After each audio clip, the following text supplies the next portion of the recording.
अगं सुनबाई, संसार करायचा म्हणजे लय बारीक सारी गोष्टीकडे ध्यान द्यावं लागतं. शिक्षण तू बी हळूहळू चुकता चुकता शिकत असते मान, आणि मग राहिलं बाजूला. पण मला तो आपण बी लय गोष्टी शिकायला मिळाल्या बरं का.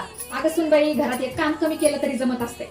पण कसं असतंय, सुनानी घरात आनंदी राहिलं पाहिजे, सगळ्यांशी बोललं पाहिजे, काय वाटतंय काय नाही, असं लय गप गप गप गप राहिलं का मग समजत नसतंय, आपलं बी मन नसते लागत. आणि सुनबाई, तू काय म्हणली ग, तू लग्नाच्या आधी जॉब करीत होती ना, आता लग्न झाल्यावर म्हणली जॉब आता सोडायचा 1 वर्ष कमून.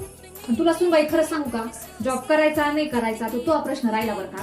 पण फक्त लग्न झालंय म्हणून जर सोडित असेल ना, तर त्याचा विचार कर बरं का. मग काही नाही बॅ, तू जॉब बघत जाय, मी आपलं घर बघत जाय ना. आधी काय मी बघत नव्हते काय, सगळ्या जबाबदाऱ्या तोच घ्यायला पाहिजे. कशा कोण सांगितलंय. आणि आता सगळे नाते गोते सांभाळायचे, लग्न झाल्यावर सगळं घरदार सांभाळायचा, 1 वर्ष जॉब सोडून द्यायचा, आणि मग 1 वर्षाने तू जॉबला गेल्यावर तेवढा आत्मविश्वास राहणार आहे का. खरं सांग बरं तू. बघ बाय, मग तुला काय करायचंय तू. कारण आता घरातले सगळे समजूतदार आहे ग, एवढं काय नसतंय.